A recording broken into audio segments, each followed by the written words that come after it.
Hello student, आप सबका स्वागत है फिर से एक नए वीडियो। तो इस वीडियो में हम बात करने वाले हैं आपके 9th क्लास के हिंदी के पेपर के बारे में, जो आपका यहाँ पे वार्षिक पेपर होने वाला है।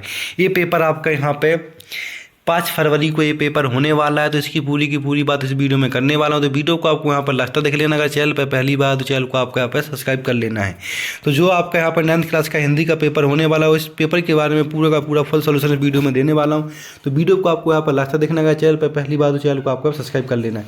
तो यहाँ पे आप देख सकते हैं, यहाँ पे आपका रोल नंबर डाल लेना आपको यहाँ पे, और यहाँ पे आपका एक कोड हो जाता है, जिसके अंदर आप देख सकते हैं यहाँ पे कक्षा 9th की वार्षिक परीक्षा 2024-25 से होने वाला है, जो आपका यहाँ पे हिंदी का पेपर होने वाला है। इस हिंदी पेपर की पूरी जानकारी इस वीडियो में देने वाला हूँ। तो वीडियो को आपको पर लास्ट देखना है। चैनल पर पहली बार चैनल को आपको सब्सक्राइब कर लेना है।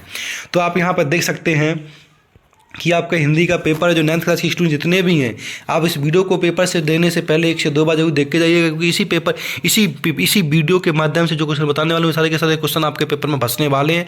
तो इस वीडियो को 1 से 2 बार देख के आपको जरूर जाना है। तो यहाँ पे आप देख सकते हैं, आपके सामने टोटल 23 क्वेश्चन होने वाले हैं और 3 घंटे का आपको यहाँ पर समय मिलने वाला है। ठीक है, इसके बाद टोटल आपका यहाँ पर 75 नंबर का पेपर होने वाला, मतलब 75 के 75 नंबर आपके इसी वीडियो के माध्यम से आ जाएंगे। अगर आपने इस वीडियो को ध्यान से समझा और उसको देखा, जो यहाँ पर मैंने बताया, अगर आपने उसको फॉलो कर लिया, तो आपके 75 के 75 नंबर यहीं से पूरे के पूरे बनने वाले हैं। आप तो यहाँ से इस वीडियो को जरूर देख के जाना है। तो अब हम चलते हैं अपने प्रश्नों की बात करते हैं। कौन कौन से प्रश्न इसमें पूछे जा सकते हैं, कौन कौन से प्रश्न आपसे नहीं पूछे नहीं जा सकते हैं। तो यहाँ पे आप देख सकते हैं कि यहाँ पे आपके नियम दे रखे कि कौन कौन से आपको यहाँ पे निर्देश फॉलो करने। इसमें पहला लिखा है कि सभी प्रश्न करना अनिवार्य है, और यहाँ पे लिखा है कि प्रत्येक प्रश्न के लिए आवंटित अंक उसके सम्मुख अंकित कर दिए गए हैं। ठीक है, इसके बाद यहाँ पे और भी दे रखे। तो इन सारे के सारे नियमों को आपको सभी ध्यान से पढ़ लेना है। अब हम चलते हैं पहले प्रश्न, क्योंकि पहला प्रश्न इसमें क्या पूछा गया। तो जितने स्टूडेंट हैं चैनल को सब्सक्राइब के जरूर कर लें, और वीडियो को ज़्यादा से ज़्यादा शेयर करें। उस वीडियो को लास्ट तक जरूर देखें, स्किप ना करें, क्योंकि सारे के सारे प्रश्नों के आंसर वीडियो में मैं बताने वाला हूँ। तो चलो चलते हैं पहले प्रश्न, क्योंकि पहला प्रश्न इसमें क्या पूछा गया। तो पहला प्रश्न आपका इसमें पूछा गया, हम उसकी यहाँ पर बात कर ले। तो देख सकते हैं आप यहाँ पे कि पहला प्रश्न जो आपसे यहाँ पर पूछा गया, उसकी यहाँ पर पूरी की पूरी मैं बात करने वाला हूँ। तो यहाँ पर जो पहला प्रश्न आपसे पूछा गया, उसकी यहाँ पे बात कर लेते। तो पहला प्रश्न पूछा गया आपसे कि निम्नलिखित प्रश्नों में से सही विकल्प का चयन कीजिए। जो आपके यहाँ पर टोटल 6 नंबर के प्रश्न होने वाले हैं, 1 नंबर का एक प्रश्न यहाँ पे होने वाला है। पहला प्रश्न पूछा गया कि हिंदी साहित्य का सर्वाधिक लोकप्रिय महाकाव्य कौन सा है। हिंदी साहित्य का सर्वाधिक लोकप्रिय महाकाव्य कौन सा है। पद्मावत है, पृथ्वीराज रासो है, साकेत है, रामचरितमानस है। तो यहाँ पर ऑप्शन आ जाएगा आपका रामचरितमानस है। ठीक है, प्रश्न नंबर दूसरा पूछा गया कि काव्य के भेद माने गए हैं। काव्य के भेद माने गए, कितने माने गए। 2 माने गए, 3, 4 या 5। काव्य के कितने भेद, काव्य के 2 भेद माने गए हैं। तो यहाँ पर दूसरे का ऑप्शन हो जाएगा। प्रश्न नंबर तीसरे की बात कर लेते हैं। तीसरे में क्या पूछा गया। प्रश्न नंबर तीसरे में पूछा गया है कि कबीर दास की रचना है। कौन कौन सी कबीर दास की रचना। साकेत, बीजक, कुरुक्षेत्र या यामा।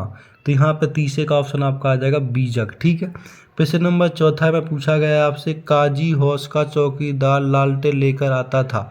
काजी हौस का चौकीदार लालटेन लेकर आता था, सही या गलत। मतलब इसमें बताना क्या ऑप्शन आपका होने वाला है।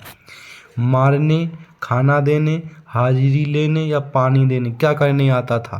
तो इसका ऑप्शन आ जाएगा हाजिरी लेने। क्या आता था, हाजिरी लेने आता था। प्रश्न नंबर 5 की बात करें। प्रश्न नंबर 5 में क्या पूछा। प्रश्न नंबर 5 में आपसे पूछा गया है, इस जल प्रलय में पाठ की विधा है। इस जल प्रलय में पाठ की विधा कौन सी विधा है।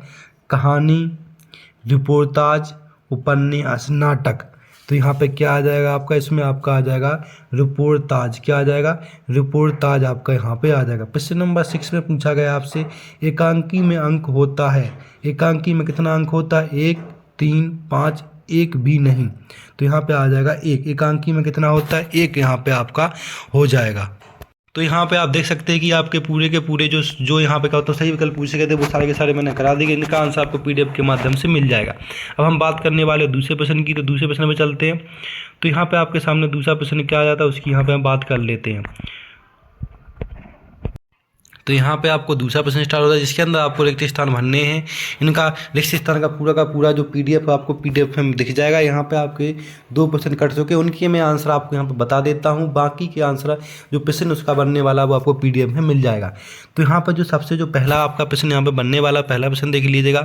तो पहला प्रश्न आपका यहाँ पे बनने वाला है, जिसमें आपको पहले प्रश्न में क्या लिख देना है, पहले प्रश्न में आपको यहाँ पे लिख देना भक्ति काल। क्या लिख देना है यहाँ पे पहले प्रश्न में, भक्ति काल आपको लिख देना खाली स्थान के, ठीक है। इसके बाद दूसरे वाले में आपको यहाँ पे क्या, दूसरे वाले में आपको लिख देना यहाँ पे साहेब, क्या भर देना है दूसरे वाले में आपको यहाँ पे साहेब भर देना। तो इस तरह से आपका 2 और 1 पूरा का पूरा हो जाता है। अब हम बात करने वाले हैं तीसरे की। तीसरे खाली स्थान में क्या भरने वाले, तीसरे को देख लीजिएगा। तो तीसरे में आपसे पूछा गया कि रामचरितमानस खाली स्थान क्या है, महाकाव्य, खंड काव्य या असंख्य नायक है, क्या है आपका। तो तीसरे में आपका यहाँ पे आ जाएगा महाकाव्य। क्या लिख दोगे आप यहाँ पे तीसरे में, महाकाव्य लिख दोगे। चौथे में मात्रिक छंद में खाली स्थान की गणना की जाती, कैसे की जाती, मात्राओं की, शब्दों की या फिर वर्णों की। तो यहाँ पे आ जाएगी मात्राओं की गणना की, किसकी गणना की जाती है, मात्राओं की गणना की जाती है। प्रश्न नंबर 5 में पूछा गया कि बे वाले शब्दांश जो शब्द बनते समय आरंभ में लगते हैं खाली स्थान कहलाते, प्रत्यय, उपसर्ग, विलोम क्या कहलाते हैं, उपसर्ग कहलाते, क्या आ जाएगा, उपसर्ग आ जाएगा, ठीक है। प्रश्न नंबर 6 में क्या पूछा गया, प्रश्न नंबर 6 से पूछा गया कि यहाँ पे करुण रस का स्थायी भाव होता है, रति, शोक, क्रोध, क्या हो जाएगा, शोक। तो इस तरह से आपके पूरे के पूरे यहाँ पे रिक्त स्थान हो जाते। अब हम बात करने वाले सही जोड़ी की, यहाँ पे मैचिंग मिलाने वाले हैं। तो मैचिंग को आपको यहाँ पर ध्यान से देख लेना है। जो आपका यहाँ पर तीसरा नंबर का प्रश्न यहाँ पे होने वाला, तो मैचिंग को आप ध्यान से देख सकते हैं।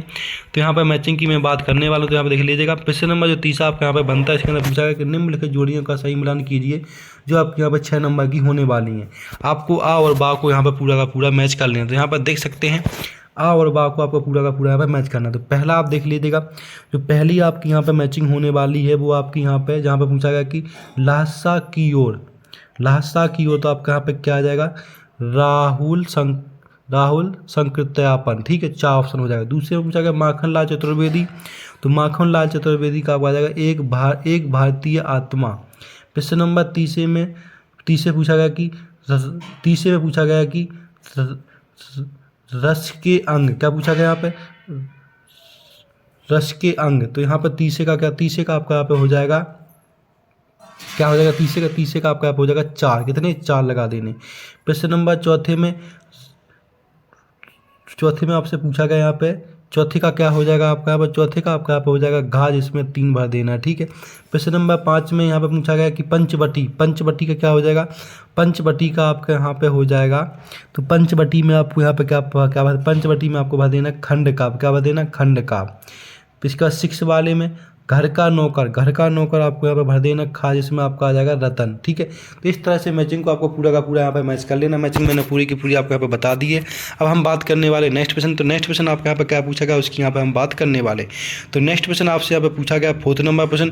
4th वाले प्रश्न में क्या पूछा गया वो भी यहाँ पे बात कर लेते। प्रश्न नंबर 4 में पूछा गया कि निम्नलिखित प्रश्नों के उत्तर एक वाक्य में लिखिए। जो 6 प्रश्न पूछे जाने वाले, 6 नंबर के आपके प्रश्न होने वाले, 1 नंबर का 1 प्रश्न। तो पहला प्रश्न पूछा गया कि रस खान किसके अन्याय भक्त थे, रस खान किसके अन्याय भक्त थे। तो यहाँ पे पहले का आपका आ जाएगा श्री कृष्ण, क्या आ जाएगा, श्री कृष्ण आ जाएगा, ठीक है, पहले का। प्रश्न नंबर दूसरे में क्या पूछा गया, दूसरे में पूछा गया कि साहित्यिक पुरखे किसे कहा गया है, साहित्यिक पुरखे किसे कहा गया है। दूसरे का आपका आ जाएगा मुंशी प्रेमचंद, क्या आ जाएगा यहाँ पे, मुंशी प्रेमचंद, क्या आ जाएगा, मुंशी प्रेमचंद कर लेना आपको यहाँ पर। प्रश्न नंबर तीसरा देखेंगे। प्रश्न नंबर तीसरे पूछा गया कि समास कितने प्रकार के होते हैं, समास कितने प्रकार के होते हैं। तो आपको यहाँ पर लिख देना है 6 प्रकार के, कितने प्रकार के, 6 प्रकार के होते हैं, ठीक है। प्रश्न नंबर बात करने वाले यहाँ पे 4th में पूछा गया कि जहाँ काव्य का आधार शब्द होता है वहाँ कौन सा अलंकार होता है। तो इसमें आ जाएगा शब्द अलंकार, कौन सा आ जाएगा यहाँ पे, शब्द अलंकार आपका यहाँ पे आ जाएगा। ठीक है, प्रश्न नंबर 4 में। प्रश्न नंबर 5 में क्या पूछा गया? प्रश्न नंबर 5 में पूछा गया कि लोक में प्रचलित उक्ति क्या कहलाती है? लोक में प्रचलित उक्ति क्या कहलाती है? इसको हम बोलते हैं कहावत। क्या आ जाएगा यहाँ पे 5 में? कहावत आ जाएगा आपका। ठीक है, तो यहाँ पे आपको कहावत लिख देना। प्रश्न नंबर 6 में पूछा गया कि शादी के बाद लेखिका मृदुला गर्ग कहाँ रहने लगी? शादी के बाद लेखिका मृदुला गर्ग कहाँ रहने लगी? तो यहाँ पे लिख देना आपको बिहार के एक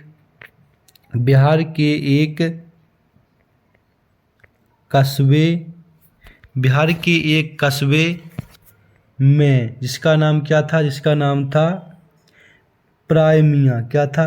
प्राइमिया लिख देना आप। यहाँ पे आप लिख देना, आपको क्या बोलता हूँ, प्राइमिया के नगर में रहती थी।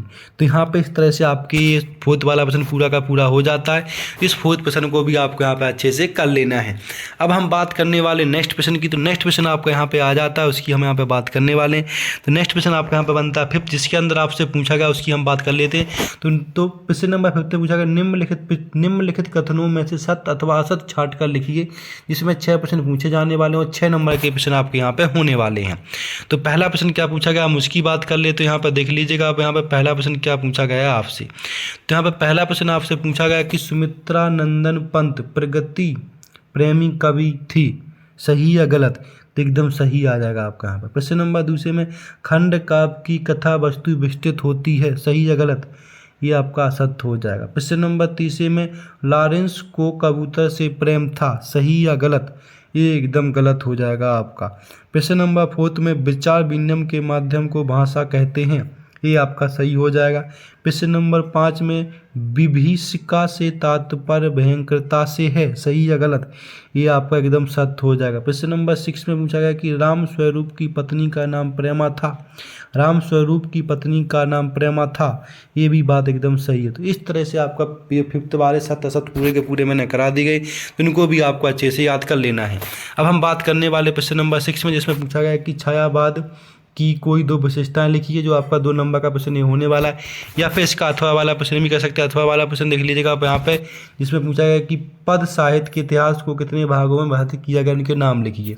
प्रश्न नंबर 7 में पूछा गया कि सुमित्रा नंदन पंत अथवा माखनलाल चतुर्वेदी के भाव सौंदर्य की 2 विशेषताएं लिखिए। इन दोनों में से किसी एक की आपको भाव सौंदर्य की विशेषताएं लिखनी है 2, जिसके आपको यहाँ पर 2 नंबर मिल जाएंगे। प्रश्न नंबर 8 में कवि माखनलाल चतुर्वेदी को कोयला से ईर्ष्या क्यों हो रही है? अथवा वाला प्रश्न 36 में पूछा गया कि कावित्री ललगद्र का घर जाने की चाह से क्या तात्पर्य? इन दोनों में से किसी एक को आपको यहाँ पे कर लेना है। प्रश्न नंबर 9 में पूछा गया है, अब हम बात करने वाले प्रश्न नंबर 9 की। प्रश्न नंबर 9 में पूछा गया आपसे अरहर और सनई के खेत, अरहर और यहाँ पे क्या होता है, अरहर और क्या होता है सनई के खेत कभी पंत को कैसे दिखाई देते हैं? या फिर अथवा वाला प्रश्न है, इसमें पूछा गया कि लता ने बादल रूपी मेहमान को किस तरह देखा और क्यों? लता ने बादल रूपी मेहमान को किस तरह देखा और क्यों? इन दोनों में से कोई एक प्रश्न आपको यहाँ पे कर लेना है। प्रश्न नंबर 10 की बात करने वाले। प्रश्न नंबर 10 में पूछा गया कि छंद किसे कहते हैं? छंद के प्रकारों के नाम लिखिए। या अथवा वाले में रस किसे कहते हैं? रस के अंगों के नाम लिखिए। इन दोनों में से कोई एक आपको प्रश्न कर लेना है यहाँ पर, ठीक है। इसके प्रश्न नंबर 11 में पूछा गया कि अनुप्रास अलंकार की परिभाषा उदाहरण सहित लिखिए। या फिर अथवा वाला प्रश्न जिसमें महाकाव्य और खंड काव्य में कोई 2 अंतर लिखिए। इन दोनों में से किसी एक को आपको यहाँ पर लिख लेना है, ठीक है। प्रश्न नंबर 12 की बात करने वाले। प्रश्न नंबर 12 को आप देख लीजिएगा। तो प्रश्न नंबर 12 में आपसे यहाँ पर पूछा गया है कि प्रश्न नंबर 12 में आपसे पूछा गया है, यहाँ पे देख लीजिए प्रश्न नंबर 12 को, जिसमें पूछा गया है कि एकांकी विधा की कोई 2 विशेषता लिखिए।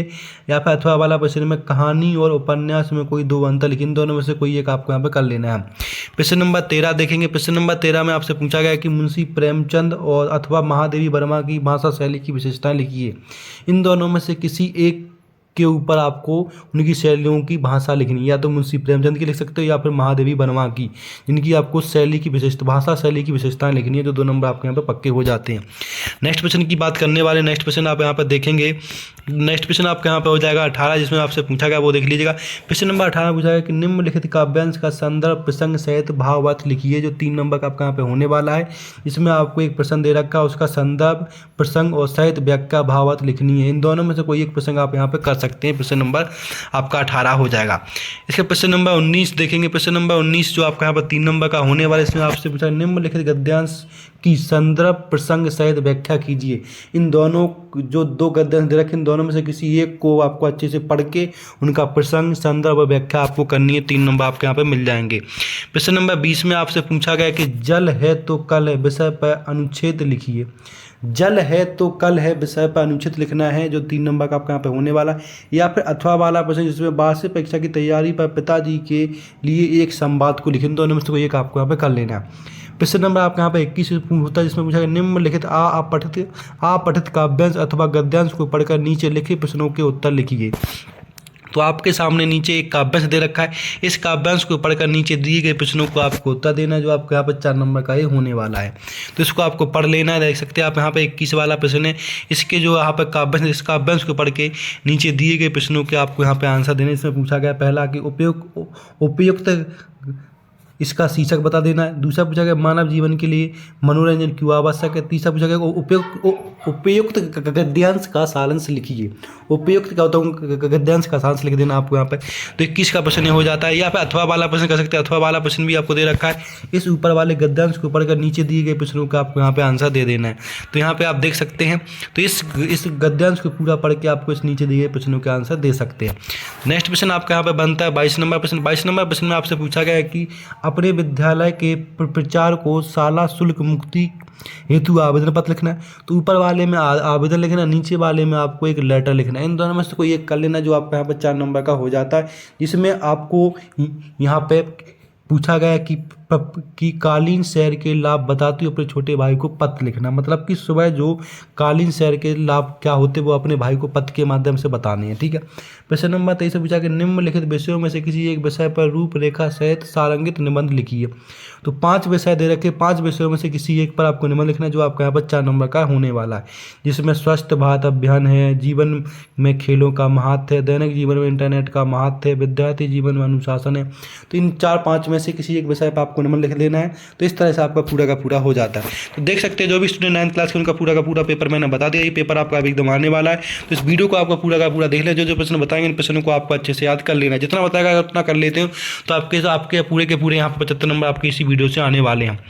और जो जिसका आंसर आपको यहाँ पर नहीं मिला उसका आंसर PDF के माध्यम से मिल जाएगा। अगर इनके आंसरों का वीडियो चाहिए तो इनके आंसरों का वीडियो आपको एक YouTube चैनल पर मिल जाएगा। उसको आपको सर्च कर लेना है। उसका लिंक यार आपको नीचे वाले लिंक में मिल जाएगा। तो उसका नाम आपको लिख लेना है स्टडी बज। क्या है? स्टडी बज से एक चैनल है, उस पर इसका आपको आंसर मिल जाएगा। तो वहाँ से आप इसका आंसर भी देख सकते हैं। तो वहाँ पे इन सब का आपको वहाँ पे प्रश्नों का आंसर मिल जाएगा। तो ऐसे इंपॉर्टेंट पेपरों के चैनल को लाइक कर सब्सक्राइब कर वीडियो को ज़्यादा से ज़्यादा शेयर करें। धन्यवाद।